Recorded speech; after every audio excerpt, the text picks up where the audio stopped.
You. What I told you. Law of conservation of momentum. Law of conservation of momentum. हे एक object आहे आणि हे एक ऑब्जेक्ट आहे. क्लियर आहे. दोन्ही ऑब्जेक्ट मोशन मध्ये आहे. हा आणि हे दोन्ही ऑब्जेक्ट काय करणार आहे, हे दोन्ही ऑब्जेक्ट एकमेकांवर आपटणार आहे इकडून आणि हे इकडून एकमेकांवर आपटणार आहे. म्हणजे हे दोन्ही कसे फोर्स मध्ये आहे. बरोबर आहे. हे दोघं कसे आहे फोर्स मध्ये. फोर्स टाइप घेतो आपण. याचा पण फोर्स आहे, याचा पण फोर्स आहे. क्लियर आहे. दोन्ही ऑब्जेक्ट फोर्स मध्ये आहे. आपण पंजा लढतो, पंजा लढतो त्यावेळेस समजा आपण दोघं पंजा लढलो. माझा जो फोर्स असेल तो माझ्यासाठी कसा असेल, पॉझिटिव्ह फोर्स असेल आणि तुझा जो फोर्स असेल तो माझ्यासाठी कसा असेल, निगेटिव्ह फोर्स असेल. सेम तुझ्यासाठी तुझा फोर्स पॉझिटिव्ह असेल तर माझा फोर्स निगेटिव्ह असेल. म्हणजे ह्या दोघांमध्ये एक फोर्स पॉझिटिव्ह असेल तर एक फोर्स निगेटिव्ह असेल. Very good. हा जर पॉझिटिव्ह घेतला तर हा फोर्स कसा घ्यावा लागेल, निगेटिव्ह घ्यावा लागेल. हा म्हणून हा पॉझिटिव्ह फोर्स तर हा निगेटिव्ह फोर्स. दोन्ही ऑब्जेक्ट आहे. हा ऑब्जेक्ट आहे म्हणजे याला मास असणार आहे, याला मास असणार आहे म्हणजे याला पण मास असणार आहे. दोघांना मास असणार आहे. हा मग याचा आपण मास 1 घेऊ आणि याचं मास 2 घेऊ. हा दोन्ही मोशन मध्ये आहेत. हा दोन्ही मोशन मध्ये आहेत म्हणजे याला इनिशियल वेलोसिटी असणार आहे हा आणि फायनल वेलोसिटी सुद्धा असणार आहे. बरोबर आहे. मग याचं मास 1 घेतला, इनिशियल वेलोसिटी 1 घेतली, फायनल वेलोसिटी 1 घेतली. याची सुद्धा इनिशियल वेलोसिटी 2 घेऊ आणि फायनल वेलोसिटी 2 घेऊ. आलं लक्षात. इथपर्यंत काही शंका नाही. मग आता हे दोघं एकमेकावर आदळणार आहेत. हे दोन्ही ऑब्जेक्टिव्ह एकमेकावर आदळणार आहे त्यावेळेस दोघांचा फोर्स कसा असणार आहे, इक्वल फोर्स असणार आहे. बरोबर आहे. म्हणजे याचा फोर्स असणार आहे F is equal to minus F. बरोबर आहे. हा मग F चा फॉर्म्युला काय आहे, F इज इक्वल टू मा. हा मग याचा MA इक्वल टू याचा मायनस MA. क्लियर. A चा फॉर्म्युला काय आहे, M is equal to A चा formula M multiply V minus U upon T. Force 1 हा फोर्स 2. बरोबर आहे. इथपर्यंत 1 2 1 2 समजलं तुला काय प्रकार आहे. हा मग आता हा फोर्स 1 हा फोर्स 2 हा M1 A1 M2 A2 म्हणजेच हा M1 V1 U1 T1. हे V कुठून आणले, V लक्षात आलं ना तुझ्या. एक्सलेरेशनचा फॉर्म्युला येतो V minus U upon T. हा त्याच पद्धतीने इकडे पण होणार is equal to minus M multiply V minus U upon T. हा इथपर्यंत काही शंका तुला नाही. इज इक्वल टू जो साइन आहे हा T जर ह्या बाजूला आला तर तो काय होणार आहे, मायनस होणार आहे. म्हणजे हा प्लस मायनस कसा होणार आहे, सॉरी मायनस नाही होणार. हा T इकडे मल्टिप्लाय करतोय, सॉरी डिवाइड करतोय. हा T इकडे डिवाइड करतोय, इकडे येणार तर तो काय होणार, मल्टिप्लाय करणार. हा डिवाइड तो मल्टिप्लाय कॅन्सल होणार. म्हणून आपण इथंच त्यांना कॅन्सल करून टाकलं. बरोबर आहे. मग आता M into bracket V minus U is equal to M minus M into bracket V minus U. काय केलं, T कॅन्सल झाला. M ने V आणि U ला मल्टिप्लाय करायचे. बस तसं आपण खाली लिहून घेतलं. आता ह्या M ने V आणि U ला मल्टिप्लाय करू. MV minus MU is equal to minus MV plus MU. इथपर्यंत काही शंका. काय केलं, ह्या M ने या ब्रॅकेटला मल्टिप्लाय केलं आणि ह्या मायनस M ने या ब्रॅकेटला मल्टिप्लाय केलं. हा पॉझिटिव्ह होता V, हा निगेटिव्ह झाला आणि हे निगेटिव्ह पॉझिटिव्ह झालं. बरोबर आहे. मग आता हा मायनस जो आहे तो त्या बाजूला घेऊन जाऊ हा आणि तो मायनस या बाजूला घेऊन येऊ.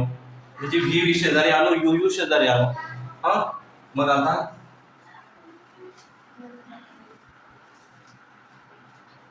MV plus MV is equal to MU plus mu आणि हा 1122 इज इक्वल टू 1122. समजलं काय झालं? या फॉर्म्युल्यातून काय लक्षात आलं? Final momentum is equal to initial momentum.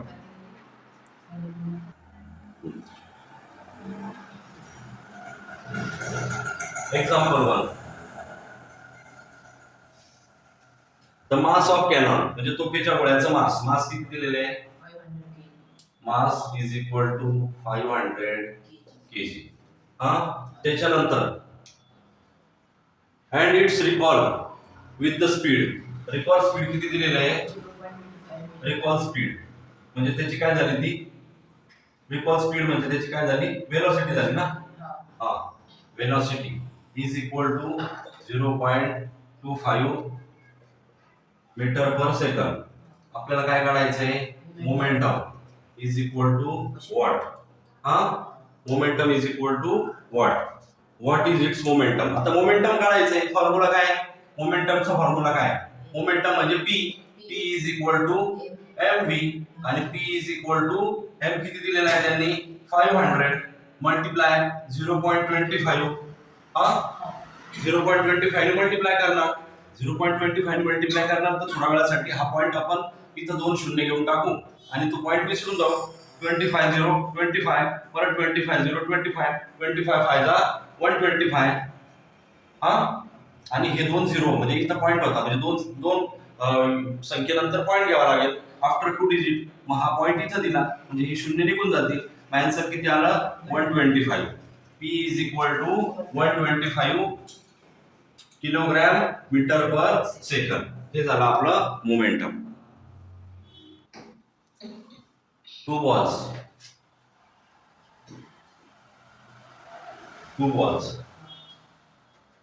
हा एक बॉल आणि हा एक बॉल. याचा आहे 50 gram.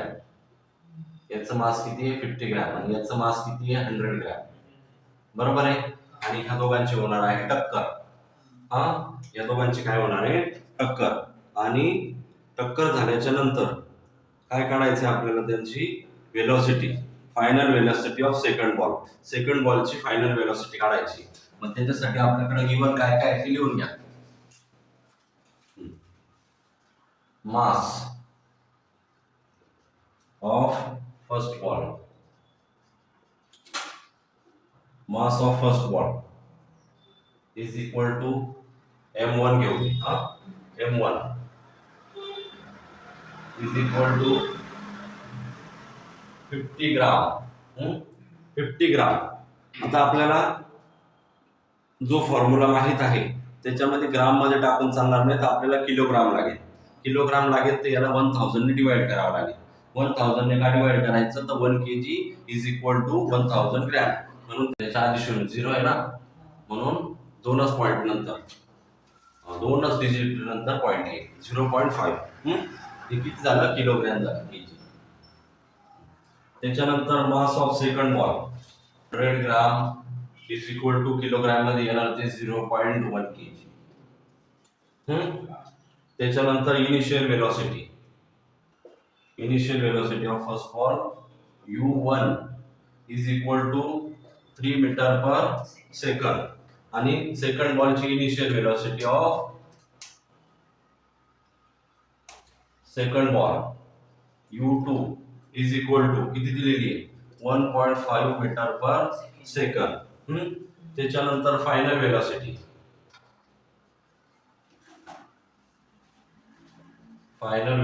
Of first ball v2 is equal to किती दिलेली आहे? 2.5 मीटर पर सेकंड.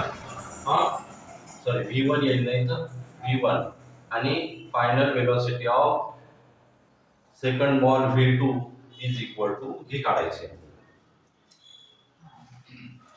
लक्षात आलं का? काय काय दिलेलं आहे? m1 m2 u1 u2 आणि v1 v2. मग according to the law of conservation of momentum, law of conservation momentum काय सांगतो? Total initial momentum is equal to total final momentum. मग त्याचा फॉर्म्युला काय आहे? Total initial momentum is equal to total final मोमेंटमचा m1 u1 plus m2 v m2 u2 is equal to m1 v1 plus m2 v2. बरोबर लिहिला का formula? Value सांगा. m1 ची व्हॅल्यू सांगा. 0.05 मल्टिप्लाय 3 का बरं? u ची व्हॅल्यू बरं का, प्लस 0.1 मल्टिप्लाय किती आहे? 1.5 इज इक्वल टू 0.05 आहे ना, 0.05 मल्टिप्लाय 2.5 सेकंड ब्रॅकेट मध्ये प्लस 0.1 मल्टिप्लाय v2 ची व्हॅल्यू काढायची आहे म्हणून v2 तसाच द्यायचा.